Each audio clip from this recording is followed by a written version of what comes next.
Peter here, aka Peter Freakout 10, bringing you guys our episode of the Movie Review Show, with the good movies are always reviewed. Okay, back into our movie review. Hold on one sec. I was wondering, it's a grape. Alright, now on today's episode, today we're going to take a look at a film that, quite honestly, I think needs no introduction. Because chances are, if you're a fan of this particular actor, or you're a fan of SNL, or even you're one of those guys who was born in the 80s, you have seen this film. And this is the film that helped establish an SNL actor who a lot of people did not think he was going to be this big thing that he was back then, and helped establish that he could be this funny man on the big screen and take what he learned from SNL and use it in that area. And for those wondering, that man is none other than Eddie Murphy. What is there to say about Eddie Murphy? Except to many people, he is the more dirty Bill Cosby, even though Bill Cosby really had a thing for the dirty humor that he used, who pretty much was known for his smart mouth, his wit, and even a few of his SNL sketches. My favorites being Mr. Robinson Neighborhood. Would you be mine? Would you be mine? Would you be my neighbor?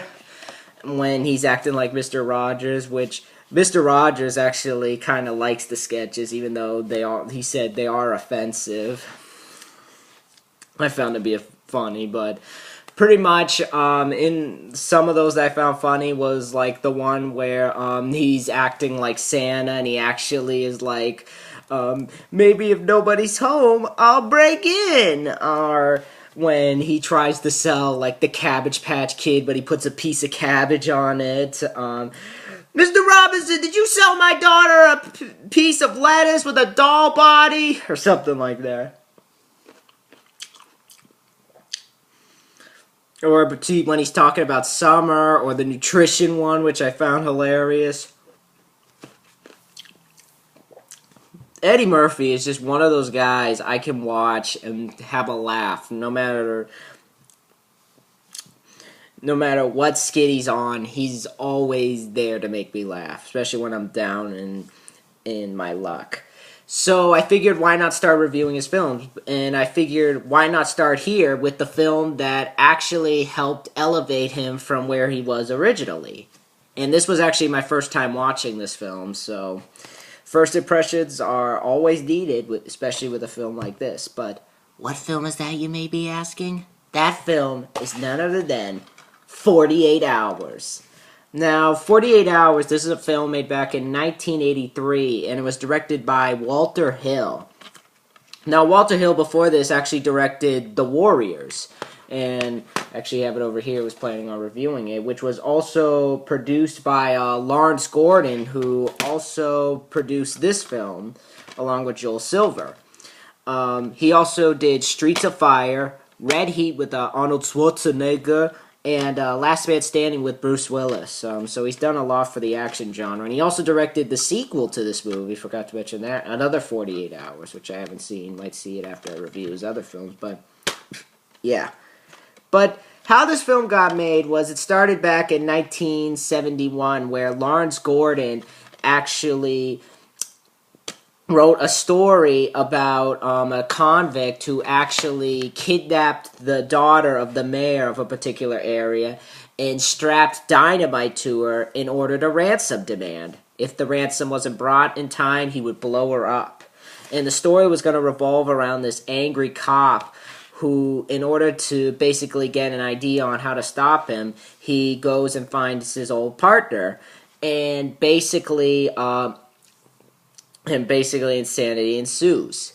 Can anybody guess what version made it into the final script, or how much of the script, I should say, made it into the final version? But pretty much, that went unbeknownst to everybody for a long time, until 1975, while making Hard Times, they came back to the draft of 48 Hours, and Roger Spotswood tried to convince Walter Hill that he wanted to direct the film. Despite not giving the director chair to him, he still allowed him to take part in helping him make the film by writing the draft for this. And originally, Columbia was actually going to be the main distributor of the film, and they supplied them with the budget. However, for unknown reasons, the film actually went to Paramount. And pretty much that all went into hiatus when one of the actors, the original actors, actually left to basically go do other stuff. And that sat on a shelf for a long time. And basically what happened was another actor was recommended, Eddie himself. And pretty much that's history is made there. So they got to work making the film, and while making the film, the writer saw this as an opportunity to add a lighter touch to the film, because originally it was going to be this dark, brooding sort of crime genre. And they convinced Walter Hill to actually inject a little bit of a funny bone to the film while also maintaining its serious angle. And so they brought in another writer who would basically make a name for himself in the late 80s and early 90s, Stephen E. D'Souza. And if that name sounds familiar to anybody, Stephen E. D'Souza would help become a prevalent name in the action industry at that time, doing films like Commando, which I actually plan to review, watched it. Another film I actually watched for the first time. Don't bother getting it out. He also did Die Hard, Hudson Hawk, Die Hard 2, The Running Man, and he would also work with Eddie Murphy again on Beverly Hills Cop 3. And probably the movie that everybody rolls their eyes at whenever they mention him is Street Fighter the movie, which honestly it wasn't that bad. Okay, I'll say that. It wasn't that bad. It's not Van Damme's worst movie. And of course, Judge Dredd, another movie that everybody rolls their eyes at whenever they mention him, which is another film that I actually love. But shooting for this film actually started off well, and everybody was having a jolly good time until the problems emerged. Paramount Pictures chairman at the time, Michael Eisner, took issue with the film's comedic tone, citing how they thought the film wasn't funny, and the result of that was rewrites had to take place to add a little bit more comedic timing to the two actors' personalities. And they also took issue with some of the violence in the film, particularly the shootout at the beginning of the film, which they found to be too graphic. Oh my god. And it made the experience rougher for the group than how it originally started. The result of this was Larry Gross's respect was lost from... Was that his name?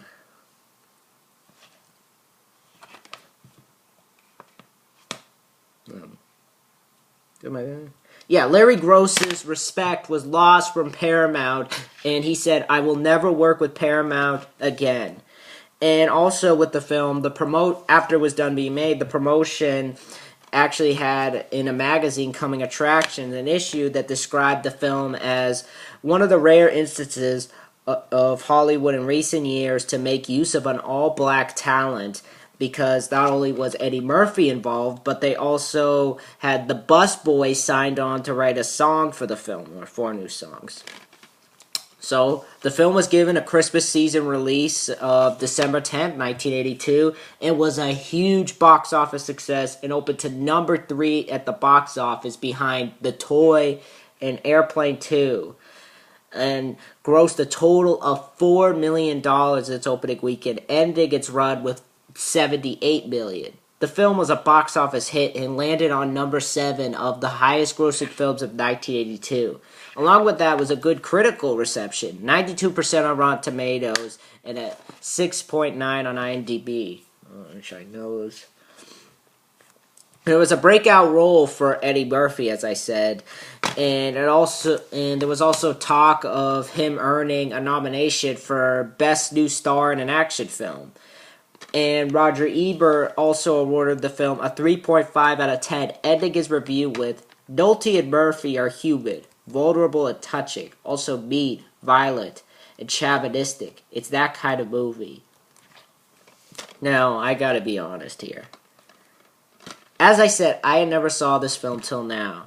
And I remember so many people were like talking about this film, talking about how hilarious it was, how this film really elevates Murphy's career. And I was a little bit worried, especially seeing as how this was Eddie Murphy's first big movie, and it made me kind of like, Oh my God, is he gonna do well? Is he gonna mess this up? Cause I love like the whole like thing he does on SNL, and transition from TV to movie can be a really tough thing. And that also applies to sports people too. Like look at Brian Bosworth with Stone Cold. Even though I like Stone Cold, that movie got slashed by the critics. But same applies here. Transition to TV. Well, transition from TV to movie can be one of the toughest things. So that really worried me. But I gotta be honest here.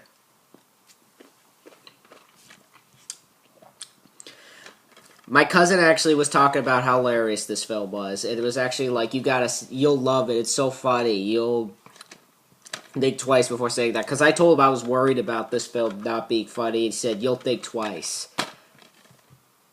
He was right. This film is hilarious. This is one of the funniest movies I ever. I almost want to swear. I've ever effing seen. This film is so freaking funny. I love this freaking movie. I do. And honestly, I want to punch myself in the face for even thinking that this film wouldn't be as funny as it was. This film is just so friggin' funny, and even though I watched it the first time, I want to watch it a million more times because this film is just so. It's pure hilarity in its finest, mixed with action, and it's everything blended together perfectly. This film, and it's a great start for Eddie Murphy. So yeah. But I'll get into all that later. But with the cast of this film, besides Eddie Murphy, you got Nick Nolte, who was in Cape Fear, the remake. He was also in Hulk with Eric Bana. He was in The Prince of Tides, Affliction. And originally, it wasn't supposed to be Nick Nolte. The original actor was gonna be Clint Eastwood, who was gonna play him. Burt Reynolds was also in talk. Sylvester Stallone was another one, which honestly I think that would have worked. Mickey Rourke, a friend of Stallone, was also going to be here, but eventually it went to Nick. As I said, Eddie Murphy, his breakout role, who at the time was best known for Saturday Night Live. He was also in that special Delirious. And originally, another role that was going to be given to Richard Pryor. And he wasn't available, so Eddie came on. You also got, in this film, Annette O'Toole from Superman 3. She was also in Stephen King's It. You have Frank McRae here from License to Kill. He was also in Last Action Hero, National Lampoon's Loaded Weapon, in 1941. You also have James Remar, who was in the beginning of Judge Dredd. He was in The Warriors. He was Ajax in that movie. He was in Too Fast, Too Furious. He was also in The Girl Next Door with Alicia Cuthbert, who is hot. David Patrick Kelly's also here from The Crow. He was also in Last Man Standing. He was also on that show Twin Peaks. Sonny Landham is also here from Lockup. He had a role in Predator. He also had a small role in The Warriors. So there's a lot of people here who have worked with Walter Hill on The Warriors.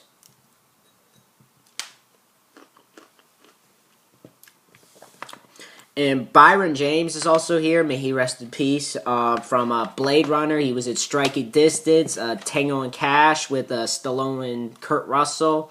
He was also in The Fifth Element, which I haven't seen. Denise Crosby in a younger role before Star Trek: Next Generation, when you get a little shot of her titties. So yeah, Pet Cemetery.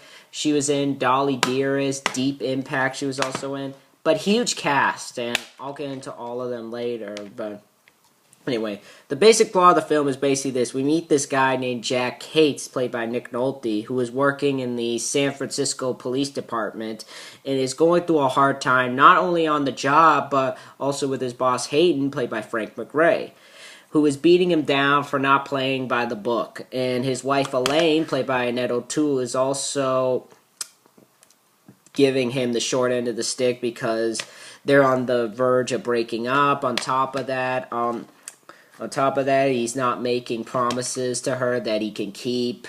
Well, he's not keeping his promises, I should say. And all the while this is happening, we see this guy named Billy Bear, played by Sonny Landau, taking part in a breakout with this guy named Albert, played by James Remard. And they're trying to find this $500,000 that went missing during one of their robberies. As this is going on, Jack and a couple of his partners end up going to this hotel to basically try and find him. But what happens is this big shootout happens, which is the scene that Paramount got up Walter Hill's ass for. And Jack survives the shootout, but his partners weren't so lucky. And so Jack is trying to put two and two together, and he discovers from a colleague that Ben, played by Byron James, that Gans had a partner named Reggie who is serving a 3-year sentence for armed robbery, and his time in jail is about to come to an end. So Jack goes there and convinces the jail to give Reggie a 48-hour leave and sets out to basically put a stop to Billy and Albert, who are trying to pull a drug deal. And the two basically have to put a stop to all this. All the while, they have to survive each other because you see them butting heads and basically like trying to basically show that one is better than the other, and constantly trying to make sense of each other and trying to show that there is a side to people, that there is a side to each other that they can appreciate. Will the two put aside their differences and focus on stopping these two, or will the two let their competitive hatred get the better of them and get in the way of stopping the two?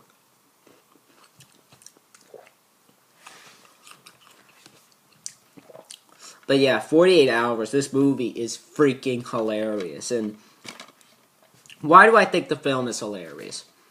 Which, of course, you know the one thing I'm going to say later, but I think the film is hilarious because the story itself, I think, serves as a good way to basically inject the comedy into itself. It's a great setup for the comedy around it. The story plays a great part in it, and I like the setup of it, of Jack having this prisoner with him and the two having to survive each other in order to basically stop this guy. And this is basically the introduction of the body cop genre. This is one of the earlier films to incorporate that element.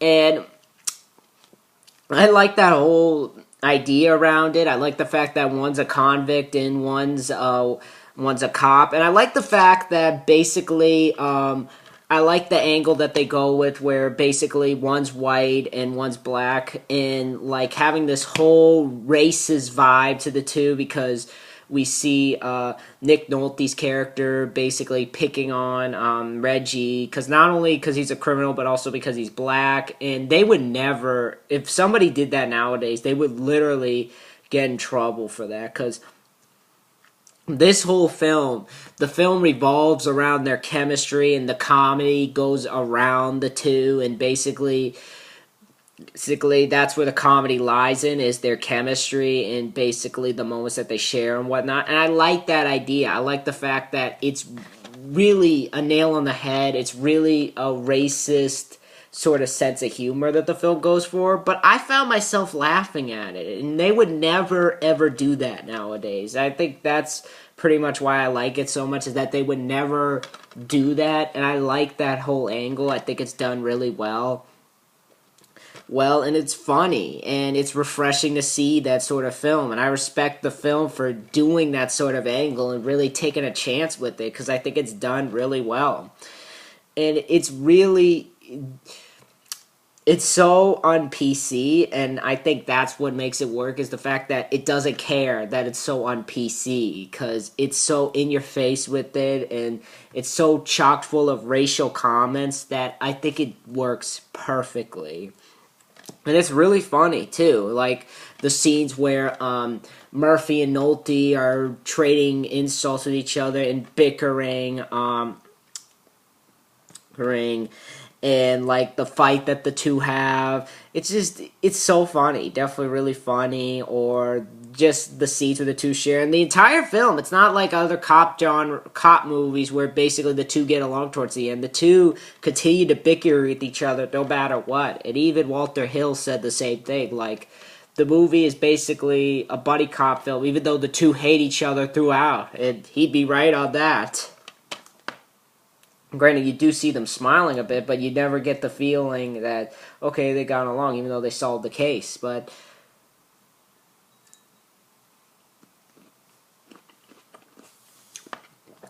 I think it's done really well. I definitely think it's done really well, and it's really funny, too. So if you like that sort of un-PC material, you're going to find that funny here. So definitely look for that in this film. It's definitely refreshing to see it done this way. But besides that, the comedic elements, I think the film is shot really well. This was made on a budget of $12 million. It looks fantastic. This shows what you can do with small budgets. The production design is phenomenal. Real sets. I think Walter Hill does a great job shooting the film. The angles that he does and the shootouts, I think, are all really well done. The wide shots. It's just a really well-made film. And just the work that he put into it, I think, was really well done. Especially coming off of The Warriors, which had that same sort of feeling. Well, not sort of feeling, but sort of that same kind of crime drama kind of angle to it. Only less of the humor. But I think it's done really well with this film. Definitely think it's done really well. And it has a vibe that I think he handled perfectly, especially with the song, "The Boys Are Back in Town." That song fits it perfectly. The Bus Boys song is fantastic. But, yeah, the story's really well done. The tone that accompanies it, the comedy is fantastic. It just has a lot going for it. But other than that, moving on, the acting in the film is top-notch. Nick Nolte, I know this was around the time he was going through like his drinking problem, which is why you have that scene in the film that somebody pointed out where they're in the redneck bar, which I'll get to. And even though he had that drinking problem, I think he does a fantastic job here. He's this type of cop who works alone and really lets his problems in life really affect him no matter where he goes. And in a way, he kind of lets that into his job and basically like wants everybody to know that he has a problem no matter what. He kind of has this FU attitude. He doesn't care what anybody thinks of him. He's just in there to get the job done. No questions asked. And I think the drinking that he has with it kind of intensifies. And I think Nolte's own personal problems really add to the character. I think you could kind of see that there, and I think it helps the character elevate a little bit more than how it originally was. So, yeah, I do like the scenes of him with the boss, the two arguing, especially with Reggie, which I'll get to later because I want to save that with Eddie Murphy's character. Yeah, but definitely like how he does it. I like the moments where he's down on himself and basically, because he knows he's a piece of junk. He knows he screwed up, but at the same time, he's like, I gotta live with it. I can't deal with it. I can't deal with this, but I really gotta live with it because I did it. It's done. So I like that whole aspect to his character. I like the angle that he took with it. I think Nick Nolte does a great job playing him. And I just think he did really well with this character. I think his own personal problems really kind of add to the character. So Nick Nolte does a great job. Nick Nolte never ceases to disappoint. But probably my favorite actor, and you know where this is going, is Eddie Murphy in the film. He is fantastic in this film. Eddie can pull anything off, and this film shows he does it perfectly. As I said earlier, I was wrong to think that this was going to be a rough transition, but he does it really well in this film. He's just so friggin' funny. Whereas with Nick Nolte, he's more of like the guy who's down on his luck. Murphy's character, Reggie, is more the one who's full of himself and basically feels like, it's like, yeah, I'm out of prison, I may have a job, but that doesn't mean I can't do what I want. Everything from his introduction, where he's in the jail singing, "Roxanne, you don't have to put on the red light. Those days..." Oh, God, those days are over. Or like, or the one part where he's in the redneck bar and basically he's like, I'm looking for a Billy Bear, and basically he gives him a shot of vodka, and the guy's like, never heard of him. He's like, oh really? And literally takes the glass, throws it at the wall. He's like, you effing heard of him now? And then he goes on and basically starts making fun of the rednecks in the bar, and basically says, I hate rednecks. Next, or like the one part where he's like going towards one of the guys, he sees he has this money, and it's basically like, where did you get this? He says, tax refund. He says, bull, you're too stupid to have a job. That was hilarious. Eddie Murphy, I think, has heart to this character, and he's really such a funny as heck character, and I think that also kind of helps his relationship with Nick Nolte even funnier, because the two just have such great chemistry and really play off each other. And even though it's one of those relationships you wouldn't want to be in or be around, it's seeing these two arguing and whatnot, I still thought it was hilarious. Like the scenes of him basically like talking to him and seeing like the racial kind of comments they exchange back and forth with each other, and the one point in it where they're on a stakeout and Murphy tells him where he is in the back, and he's like, Jack, tell me a story. And he's like, F you. He's like, oh, that's one of my favorites. Murphy is hilarious in this film. I think it helps that he's with Nick Nolte, and because the two play off so well with each other and really have this great chemistry. And honestly, I think they made the perfect decision to not go with Clint Eastwood or Richard Pryor, because these two are stellar. And honestly, I can't see those two anymore now I've seen this. But yeah. And I think the sense of humor, as I said, is hilarious. It's not the PG-13 humor we get nowadays. And each time a joke happens and they're hoping for a laugh, you're getting a laugh. That's great. That's definitely great. Definitely great that each laugh of this film succeeds. There was never not one moment I didn't stop laughing. And even though it has its comedy pieces, there are some action bits, and the action bits play well into the film. I'll get into those later. But then you got the villains, played by Sonny Landau and James Remar, and the two are awesome. James Remar, though, I think stuck out to me more than Sonny Landau, probably because of the two. I thought he was the crazier one, especially in the hotel when he takes Denise Crosby and basically holds a gun to her head while she's nude, and he wants her to create a distraction, then literally punches her, or even the ending where he has Eddie Murphy hostage, that part back there, and you see, like, look at that face he has. That is crazy. But yeah, James Remar, I think, did a fantastic job. And even when you see him in other films, he kind of has that psycho vibe. Look at his role in Judge Dredd. You want to be afraid of someone? Be afraid of me! That was awesome. Definitely two guys you don't want to mess with. I think he does it really well in this film. I think the two make a great team of bad guys. So, yeah. Of course, there's Chief Hayden, played by Frank McRae, and he plays the usual chief, and he does it pretty well. And not much is done with him, but I love the freak out he has towards the end. And this is going to be a little bit, if you're offended by some of these words, please, like, when I hold this up when it's done, you might know the scene, but pretty much, but just don't get offended. I just want to point this quote out because this part was so funny, literally had me laughing. But if you're offended, I'm sorry. This is just a scene from a movie. I'm not a racist or anything. Just gonna tell the scene because it's in the movie. I'm quoting a movie. If anybody's offended, it's from a movie. But yeah, I love this freak out he has. You got waste of a cop. You lost the stolen boss. I got 5 debts related to gangs, and you blew it for a lousy N-word convict. That's right. I called him an N-word. You bet I did. Now I saw the report on that little piece of... Yeah, you bet I did. If he spent one legal day in his life, it'll be a record. Now this is it for you. Suspension, review board, you've had it. As soon as I get around you, you protected a con. I want to get this right. You protected a con rather than the other. And Kate's like, wait a minute, God.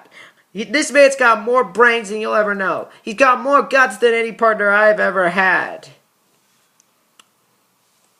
And then he says, just because you say it with conviction don't mean to me. And as they're leaving, he's like, and where the do you think you're going?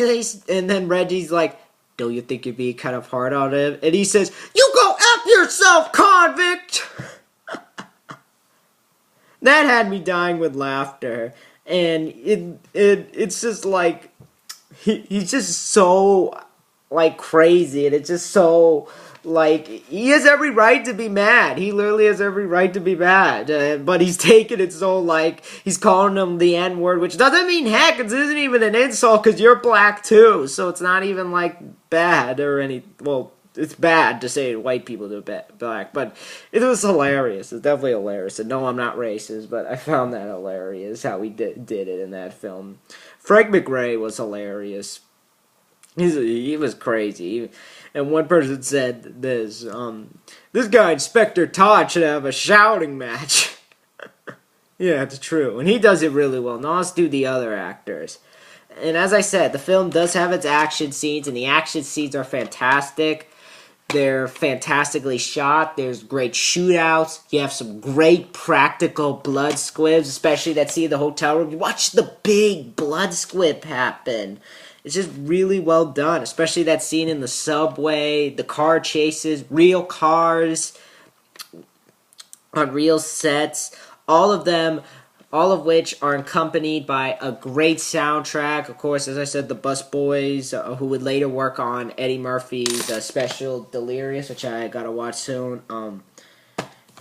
So yeah, this is a hilarious as hell movie. This movie is so friggin' funny, and it's definitely one of those films that I'll watch in the future a lot. But in terms of cons, I can't really think of anything wrong without nitpicking. And I feel that's unfair, especially with a film like this where I enjoyed myself so much. In this case, because there's a lot to like about this film. And definitely, I don't feel like there's anything to hate about it because there's so much right with this film that anything wrong is so easy to ignore. Everything, I don't want to say, it's wrong to say everything is done right with a particular film, but to me when watching this film, I didn't find if there was anything wrong, it was under the rug for me. My brain was at the doorway because I was having so much fun enjoying this film. So I really didn't find anything wrong with this film. But bottom line, 48 Hours is a fantastic comedy. It should be watched by anybody who's a huge fan of SNL, if you're a huge fan of Eddie Murphy, if you love his talent in that film, I think you'll enjoy this film.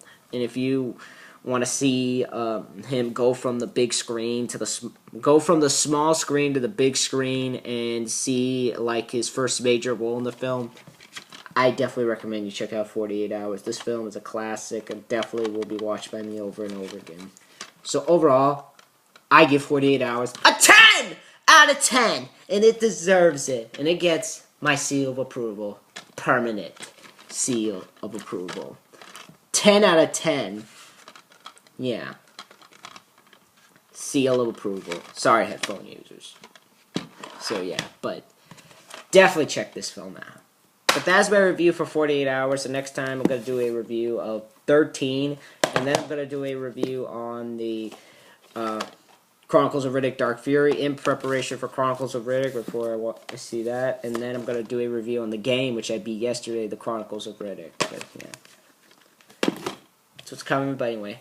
I'll see you guys later. Let me know in the comments below if you guys have seen 48 Hours. Tell me what you guys think of it. I look forward to seeing the other films that Eddie Murphy has done. Tell me what you guys think in the comments below. Be sure to rate, comment, subscribe, and I'll see you guys next time. Bye.